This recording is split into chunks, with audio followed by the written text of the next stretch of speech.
All right, welcome to Dryland video number 1. We're just going to go through some basic strength exercises that you can do since you can't go to the pool. We're going to start with a warm-up, which is basically just starting with some arm circles, so nice and small at first, forwards and backwards. I usually do about 15 seconds forward, 15 seconds backward, and this is just about warming up the muscles, getting those shoulder muscles warmed up. Again, once you've done the small ones, then move into sort of medium-sized arm circles. Again, just getting those muscles warmed up. You might feel a little bit of burn in the shoulders if you've never done these before. That's all right.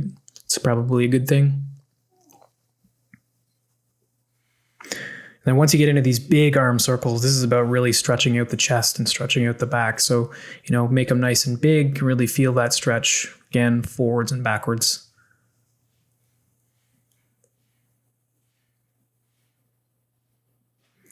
All right, next up is some sort of skater crosses. This is just about opening the chest. Again, opening up the shoulders. You really want to make sure you do a lot of dynamic stretching with your shoulders so that it works in a bunch of different ways. Just make sure you got your knees bent and you're kind of bent over a little bit and sort of a little bit of a squat. And then crossover. Make sure you don't do these super high or reach back too far behind you because you can hurt your shoulders. This is just a nice loosening up exercise. Arm raises.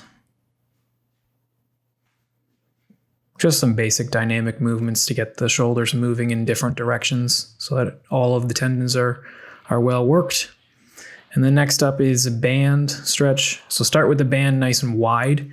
Don't start with it too narrow at the start and just go up over your head, feeling that stretch in the chest. Then bring the hands in a little bit and go for the deeper stretch. You'd even pause right here to get that really deep chest through or deep stretch through the chest. You can do this as much as you want, really opening up the chest and the shoulders here. And then finally, just to get the heart rate going a little bit, is just some basic running in place. You can do jumping jacks. You can do whatever you want. Throw in some high A's, high B's, high C's if you want to do some running work. And then the first exercise is burpees. So you're not doing anything super explosive or super quick here. This is about doing the motion correctly.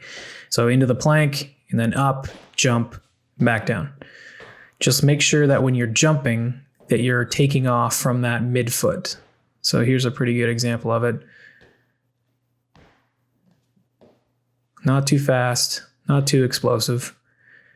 And what you want to make sure is you're taking off from a midfoot strike so that you're actually engaging the hamstrings and the glutes. So watch here. You jump midfoot. The power is coming from the hamstrings in the glutes, not from the calves. So make sure that you land that heel down and not just landing on your forefoot. You don't want to be doing this. This is bad because that makes the spring come from your calf muscles rather than your glutes and your hamstrings, which is what you want to avoid. So again, just nice slow motion, nothing too crazy, nothing too super explosive.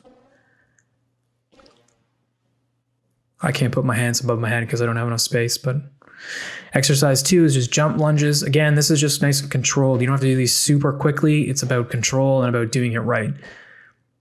So you want to make sure that you are not, if you have tight hips, you don't want to be doing this. You don't want to be upright where you're putting pressure on your lower back.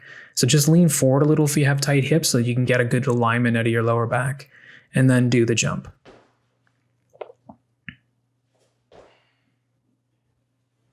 Again, you want to try to land and take off the same way that you did with the burpee.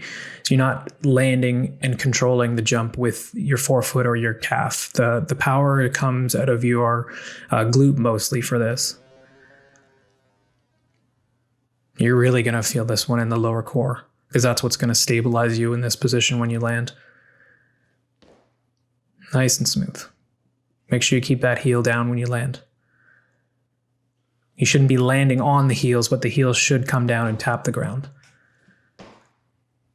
And one more time for good measure. Exercise number 3 is just basic leg raises. So try to float the heels here. Don't let them touch the ground when you come down, and you don't have to go super high. The key here is to make sure you have your lower back pressed into the ground. So make sure that lower back is pressed down.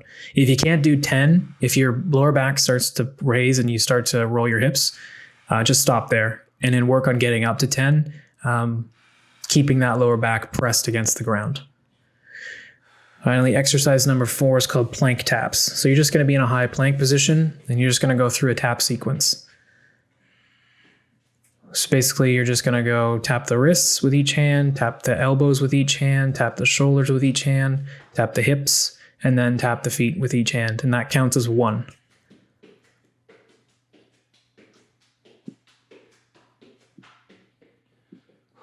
So make sure the feet are about shoulder width apart.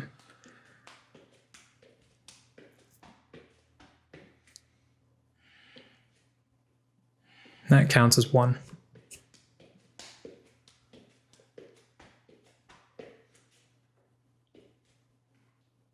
Here's a little tip. Put a couple pieces of tape on your mat to remind you where to put your hands. Otherwise your hands will kind of float around the mat and you'll end up in like a weird downward dog position.